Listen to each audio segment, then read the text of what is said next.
Hello dear students, स्वागत है आपका इस वीडियो में। और इस वीडियो में हम करेंगे कक्षा 10 का प्रश्नावली 5.1 का प्रश्न नंबर 2।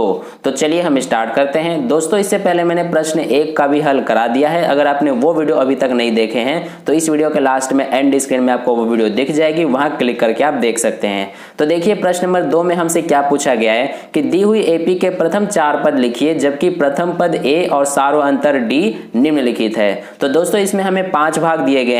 पांचों में हमें क्या करना है कि एपी के प्रथम 4 पद लिखने हैं, जिसमें हमें यहाँ पर ए 10 दिया है और डी 10 दिया है, यानी ये पहला भाग है। इसके हमें एपी के प्रथम 4 पद लिखने हैं। तो देखिए इसमें हमें प्रथम पद यहाँ पर दिया हुआ है, ठीक है, यानी 10, और सारो अंतर भी हमें दिया गया है 10। तो यहाँ पर इसको हमें करने के लिए, यानी कि इसमें एपी के प्रथम 4 पद लिखने के लिए हमें यहाँ पर सबसे पहले जो एपी होता है, एपी का व्यापक रूप समझना पड़ेगा, ठीक है। तो एपी का व्यापक रूप यहाँ पर हम सबसे पहले समझ लेते हैं। तो अगर आपने मेरा इससे पहले इंट्रोडक्शन वाला यानी परिचय वाला वीडियो देखा होगा इस चैप्टर का, तो आपको एपी का व्यापक रूप बहुत अच्छे से समझ में आ गया होगा। अगर आपने नहीं देखा है तो इस वीडियो का डिस्क्रिप्शन में लिंक है, उसे आप देख सकते हैं वहां क्लिक करके। अगर आप वो वीडियो देख लेते हैं तो इस चैप्टर से रिलेटेड जितने भी इंपॉर्टेंट पॉइंट्स हैं उनको आप बहुत अच्छे से समझ जाएंगे। तो देखिए एपी का व्यापक रूप क्या होता है कि यहाँ पर हम प्रथम पद को ए लिखते हैं और फिर द्वितीय पद को यानी दूसरे पद को एपी के हम क्या करते हैं कि ए यानी प्रथम पद में हम डी जोड़ देते हैं, तो ये हो जाता है दूसरा पद। इसी तरह से तीसरा पद हम लिखें तो वो क्या हो जाता है ए प्लस 2d। इसी तरह से यहाँ पर चौथा पद क्या हो जाएगा ए प्लस 3d, और ऐसे ही चलता जाएगा, ठीक है। तो यहाँ पर ये हमारा a1 यानी कि प्रथम पद हो जाता है, ये a2 यानी कि दूसरा पद हो जाता है, ये हमारा तीसरा पद हो जाता है, और ये चौथा पद। तो इस तरह से ये हमारा एपी का व्यापक रूप होता है, ठीक है दोस्तों। तो अब हम यहाँ पर क्या करेंगे कि यहाँ पर एपी के प्रथम 4 पद लिखेंगे इन्हीं की सहायता से, ठीक है। तो यहाँ पर देखिए एपी का प्रथम पद हम सबसे पहले लिखें यानी कि a1 लिखें तो वो हमारा कितना हो जाएगा, जैसा कि आप देख सकते हैं इसमें प्रथम पद हमें दिया गया है 10, तो इसीलिए यहाँ पर हमारा a का जो है वो 10 हो जाएगा, ठीक है। अभी देखिए इसका दूसरा पद लिखते हैं यानी कि a2, तो वो दूसरा पद क्या होता है a प्लस डी। तो a प्लस डी यहाँ पर लिखे हम, यानी कि a का मान 10 प्लस d का मान ये भी 10 है, बराबर कितना हो गया 20। तो ये हो गया दूसरा पद। अब तीसरा पद यहाँ पर हम लिखते हैं यानी कि a3, तो ये देखिए तीसरा पद क्या होता है a प्लस 2d, तो इसीलिए यहाँ पर हम लिखेंगे a प्लस 2d। तो यहाँ पर देखिए a का मान कितना है 10 प्लस ये 2 आ गया और गुणा d का मान कितना है 10। तो यहां से ये देखिए 10 और ये 2 गुणा 10 यानी कि 20, तो 10 दूना 20 प्लस 10 कितने हो गए 30। ये हो गया हमारा तीसरा पद। और चौथा पद यहां से लिख लेते हैं हम यानी कि a प्लस 3d। चौथा पद हमारा a प्लस 3d है, इसलिए यहाँ पर हमने ये लिखा है। तो देखिए a का मान कितना है 10 प्लस यहाँ पर 3 गुणा d का मान 10, तो ये कितना आ जाएगा 10 गुणा 3 30, 30 प्लस 10 40। तो इस तरह से यहाँ पर हमने 4 पद लिख लिए हैं एपी के। तो यहाँ पर हम इस एपी की सूची जो है वो लिख लेते हैं कि सबसे पहला हमारा कौन सा पद है 10, इसके बाद क्या है 20, इसके बाद 30, इसके बाद 40, और इस तरह से आगे भी चलता जाएगा। लेकिन यहाँ पर हमसे सिर्फ 4 पद पूछे हैं तो इसलिए हमने ये 4 पद लिख लिए हैं। तो ये हमारा जो है इसका पहला भाग हल हुआ इस तरह से। बाकी भी इसके हम इसी तरह से हल करेंगे। तो देखिए यहाँ पर अब हम दूसरा हल करते हैं। तो दूसरा में हमें क्या दिया गया है, यहाँ पर a का मान इसमें हमें -2 और d का मान हमें कितना दिया गया है 0। तो अब यहाँ पर हमें सबसे पहले क्या करना है कि यहाँ पर इसके 4 पद लिखने हैं। तो देखिए इसमें हम सबसे पहले a1 लिखते हैं, a1 यानी कि a, और a का मान हमें कितना दिया है -2। अब देखिए यहाँ पर हम इसका दूसरा पद लिखते हैं यानी कि a2। तो a2 हम लिखेंगे, a2 क्या होता है a प्लस d होता है, तो इसलिए a का मान कितना है -2 प्लस d का मान कितना है 0, तो ये भी कितना आ जाएगा -2। दोस्तों इसको हम चाहे तो बिना इसमें इस तरह से हम लिखे भी, इस तरह से हम करे भी, इसको आसानी से कर सकते हैं कि जैसे देखिए यहाँ पर a दिया है यानी प्रथम पद दिया है -2 और d दिया है पर 0, तो -2 में 0 जोड़ेंगे तो -2 ही प्राप्त होगा। तो इसलिए आसानी से हम 4 पद लिख सकते हैं। लेकिन यहाँ पर हमें गणित के नियम के हिसाब से करना है, तो इसलिए हम यहाँ पर इस तरीके से कर रहे हैं। तो इसलिए ये हमारा दूसरा पद हुआ। अब देखिए यहाँ पर तीसरा पद हम निकालें, तो तीसरा पद क्या होता है a प्लस 2d। तो यहाँ पर a का मान हमने लिखा -2 प्लस ये 2 का आ जाएगा 2 और गुणा 0। तो ये कितना आ जाएगा, देखिए 0 का 2 से गुणा होगा 0 ही होगा, और 0 में -2 प्लस करेंगे तो -2 ही आ जाएगा। अब इसी तरह से हम यहाँ पर चौथा पद ये लिखते हैं। तो देखिए a प्लस चौथा पद क्या होता है, a प्लस 3d, ये व्यापक रूप होता है इसमें AP का चौथे पद का।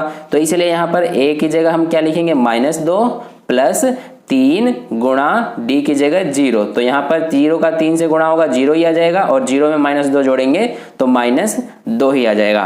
तो इस तरह से हमने ये 4 पद लिख लिए हैं, 1 2 3 4। तो यहाँ पर अब हम इसमें AP जो है वो लिख लेते हैं। तो देखिए प्रथम पद कितना आया है, -2, द्वितीय पद भी हमारा -2 है, तीसरा पद भी -2, चौथा पद भी -2, और इस तरह से आगे भी हो जाएंगे। तो इस तरह से दोस्तों ये हमारा इसका दूसरा भाग हल हुआ। अब देखिए इसका तीसरा भाग हल करते हैं।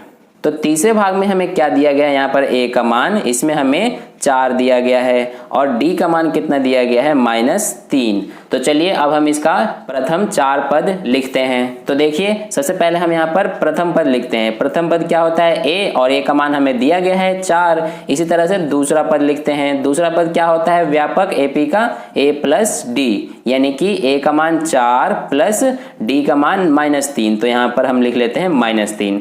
तो यहाँ से देखिए कि 4 का 4 लिखा, प्लस माइनस माइनस और 3, तो 4 - 3 कितना हो गया, 1। ये हमारा हो गया दूसरा पद। अब हम निकालते हैं इसका तीसरा पद। तो तीसरा पद क्या होता है व्यापक रूप में, a प्लस 2d, यानी कि a का मान 4 प्लस 2 का 2 आ जाएगा, और d का मान कितना है, -3। तो यहां से हम क्या करेंगे, 4 को 4 लिखेंगे, और ये प्लस और 2 का -3 से गुणा होगा तो -6 आ जाएगा।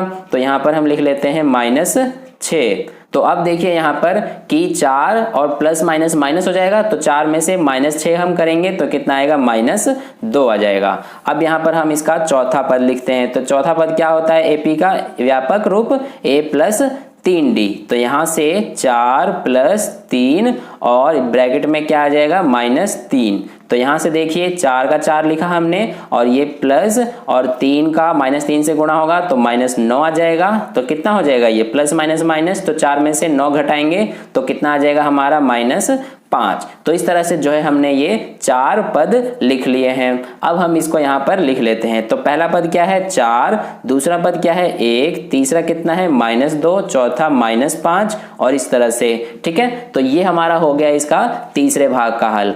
अब देखिए चौथा भाग हम कर लेते हैं। तो चौथे भाग में हमें क्या दिया गया है, a का मान सबसे पहले हम लिख लेते हैं। तो इसमें a का मान हमें दिया गया है -1, और d का मान हमें दिया गया है 1/2, ठीक है।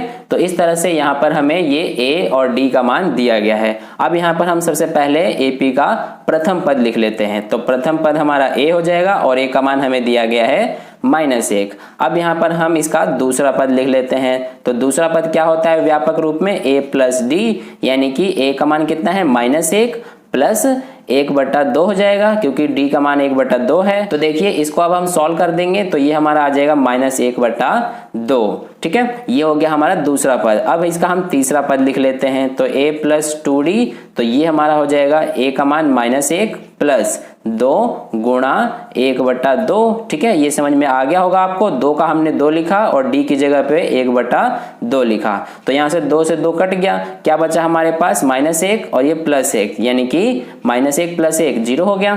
तो इस तरह से ये तीसरा पद हुआ। अब देखिए चौथा पद, यानी कि a प्लस 3d। तो यहाँ पर ये कितना आ जाएगा, -1, a का मान हमने लिखा, प्लस 3 गुणा 1/2 हो जाएगा। तो यहाँ से देखिए इसको हम सॉल्व कर देंगे। अब तो ये हमारा -1 लिखा हमने ये, और 3 का 1 से गुणा हो जाएगा तो ये हो जाएगा 3, नीचे आ जाएगा 3/2। तो यहाँ पर देखिए अब हम इसको हल कर देंगे तो ये हमारा आ जाएगा 1/2। तो इस तरह से हमारा जो है इसके 4 पद हमने ये लिख लिए हैं। अब यहाँ पर हम क्या करेंगे, इसको लिख लेते हैं। तो पहला पद क्या है, -1, दूसरा पद क्या है, -1/2, तीसरा जो है 0, और चौथा है 1/2। तो इस तरह से जो है हमारा ये चौथा भाग हल हुआ। अब चलिए हम इसका पांचवा जो कि अंतिम भाग है उसको हल कर लेते हैं। तो दोस्तों पांचवें भाग में हमें क्या दिया गया है, यहाँ पर a का मान सबसे पहले हम लिख लेते हैं a का मान जो कि हमें दिया गया है -1.25 और यहाँ पर हमें d का मान कितना दिया गया है -0.25। ठीक है, तो ये हमें यहाँ पर a और d का मान दिया गया है। तो चलिए अब हम इसका सबसे पहले प्रथम पद लिखते हैं जो कि a हो जाएगा और a का मान हमें कितना है -1.25। तो ये तो हमारा हो गया प्रथम पद AP का।